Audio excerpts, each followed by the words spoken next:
होली रे प्रेमर रंग। नमस्कार दर्शक बंधु, आपण मानक पई गोटे सुंदर प्रेम कहानी टी आनीछि। आपनको अनुरोध, आपण कहानी टी को संपूर्ण रूपे सुनंतु। दीपक रहे सुरभीर घर पाखरे। खूब रागी स्वभावर पिला दीपक। टिकिए किछि कामरे खिलाफ हेले खूब जोरे चिड़ी जाए से।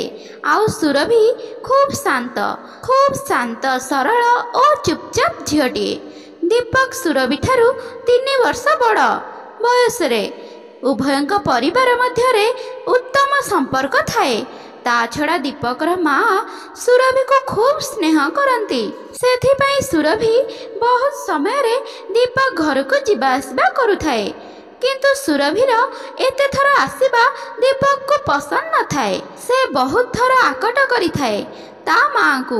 आउ सुरभि को कही थाए तांका घर को न आसीबा पाई। किंतु सुरभि किछि खातिर न करी सबु बेले तांका घर को आसे। से दिन दीपकंक घरे केही न थांती। एका दीपक थाए। ऑफिस जीवार समय हो जाउथिबारु रेडी हेउथाए। एतिकी बेले आसिला सुरभि। बाहर कबाटा खोला थिबारु आंटी आंटी कही घर भीतर को पसी आसिला। सेतिकी बेले तार नजर पड़िला दीपक उपरे। कला रंगर फॉर्मल शार्ट सहित पाउसिया रंगर पैंट पिंधि ऑफिस जीवा पाई प्रस्तुत हेउथाए। से ता परफ्यूम बास्ना रे से कोठरी को महकरे भर्ती करि देई थाए। दीपक को देखी किछि समय सुरभि ताकू एक लୟରେ चाहि रहिथिला।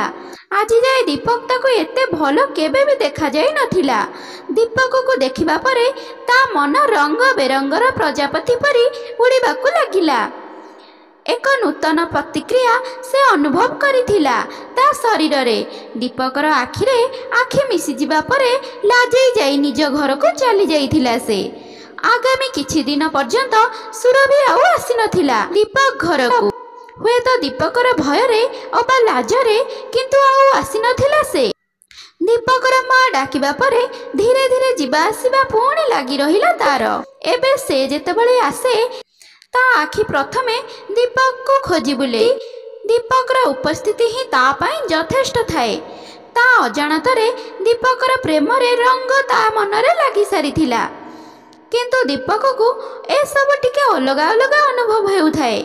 से जानी पारुथाए सुरभिर देखिबार शैली रे परिवर्तन होईछि। आग परी नजर रे सुरभि आउ देखु नाही ताकू, बरं किछि अलगा नजर रे देखुछि जहा ताकू खूब विचलित करुछि। से दिन थाए सुरभिर जन्मदिन। सकाळु सकाळु उठी मंदिर गला परे से आसी थाए दीपक घर को मिठा देबा पई। दीपक रो ऑफिस छुट्टी थिबारु से दिन डेरी पर्यंत सोई थाए। से सुरभि एतिकी बेले मिठा नहीं पसीगला दीपक रूम को। आउ ता पिठी रे हाथ देई ताको उठेबा को चेष्टा करिला। एतिकी बेले सुरभि हाथ को टाणी नहीं ताको खट उपरे बसिबा पई बाध्य करिथिला दीपक। निदरे से जानी पारि नथिला जे से धरिथिबा हाथटी ता मांकर नुहे बरं सुरभिर। सुरभिर भिजा चुटीरू टोपा टोपा पानी जेतेबेले दीपक उपरे पड़िथिला सेतेबेले निद भांगी जाइथिला तार।